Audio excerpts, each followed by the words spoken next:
श्री राजपूत राष्ट्रीय करनी सेना के राष्ट्रीय अध्यक्ष सुखदेव सिंह गोगामेड़ी की हत्या कर दी गई है गोली मारकर। ये घर था जहां पर वो रहा करते थे और बताया जा रहा है कि स्कूटी सवार हमलावर आए और सिर में और पेट में गोली मारी है। उसके बाद इन्हें अस्पताल ले जाया गया मेट्रोमास में, जहां पर आप देख सकते हैं किस तरह की स्थिति है। अंदर पुलिस खड़ी है, फॉरेंसिक विभाग की टीम आई है जो पूरे मामले की जांच कर रही है। ये श्री राष्ट्रीय राजपूत करनी सेना का दफ्तर भी था और यहाँ पर सुखदेव सिंह गोगामेड़ी रहा भी करते थे। ये हनुमानगढ़ के भादरा के रहने वाले थे। बहुजन समाज पार्टी से एक बार चुनाव भी लड़ा था।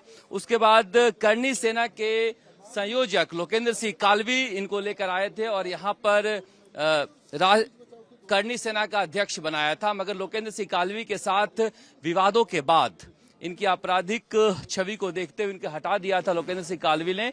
तब इन्होंने अपना एक अलग करनी सेना बनाया था। मगर कई तरह के विवाद चलते रहते थे। मसलन ये मकान है, इस मकान को लेकर मकान मालिक से विवाद चलता रहता था। रहने के लिए दिया था मगर सुखदेव सिंह गोगामेड़ी इस मकान को खाली नहीं कर रहे थे। वो भी एक विवाद लंबे समय से यहाँ पर चल रहा था। इसके अलावा भी उनकी 3 पत्नियां कही जा रही थी। कई बार यहाँ पर पत्नियों के साथ भी झगड़ा चलता था उनका और 2 पत्नियां तो कई बार सोशल मीडिया पर लाइव आकर भी झगड़ा की थी। तो इस तरह से लंबे समय से यहाँ पर विवाद का एक घर रहा था। हालांकि उनके जो फॉलोअर थे वो कमजोर हो गए थे, मगर वो फिर भी सक्रिय रहते थे। ज्यादातर आजकल कांग्रेस पार्टी के संपर्क में थे चुनाव के दौरान।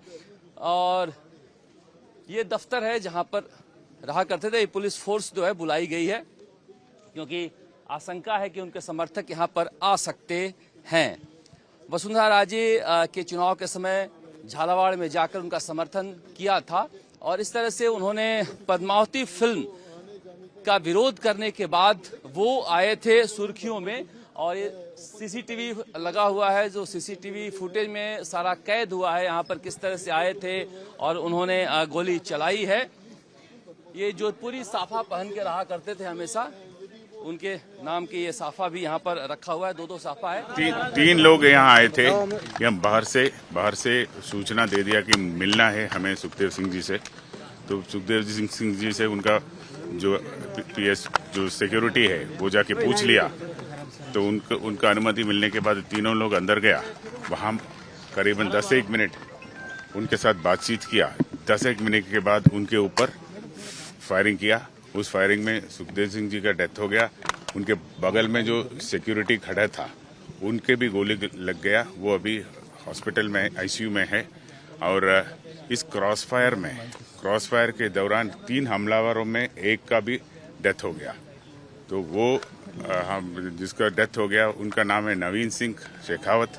वो है यहाँ का मूल रूप से शाहपुरा के पास का रहने वाला है और अभी जयपुर में निवास कर रहा है। क्या करता था सर? ये कोई दुकान करता है, कोई छोटा मोटा कपड़े का दुकान करता है। तो जो भी हो, हम उसका उस लीड है। हमारे पास सीसीटीवी का फुटेज है। जो टोटल घटनाक्रम है वो सीसीटीवी में कैद हो गया है और अभी उसी का चल रहा है। हम जो जितना भी साक्ष्य और सूचनाएं हमारे पास है उसे उम्मीद है कि बहुत जल्दी हम बाकी दोनों को भी चिन्हित करेंगे और इसके पीछे जो भी इसका प्लानिंग किया है उधर तक हम जल्दी पहुंच जाएंगे। हमला हुआ है, उसकी डिटेल्स क्या है? एक गाड़ी और एक स्कूटी को भी लूटा गया। स्कूटी लूट के भागे। जो यहाँ से जब भाग रहा था, यहाँ से जब जा रहा था तो उनको एस्केप के लिए गाड़ी ले नहीं पाया क्योंकि जिसने गाड़ी लेके आया था उनका क्रॉसफायर में मृत्यु हुआ। तो उनको गेट अवे के लिए एक स्कूटी छीन के वो स्कूटी में भाग गया। जॉर्ज जोसेफ कमिश्नर जयपुर वो कह रहे थे कि क्रॉस फायर में एक जो अपराधी था जिसने हमला किया था उसकी मौत हुई है। नवीन शेखावत नाम है और शाहपुरा का रहने वाला। सिक्योरिटी गार्ड जो है उसको भी गोली लगी है, वो गोली चलाया था और वो अभी आईसीयू में घायल है।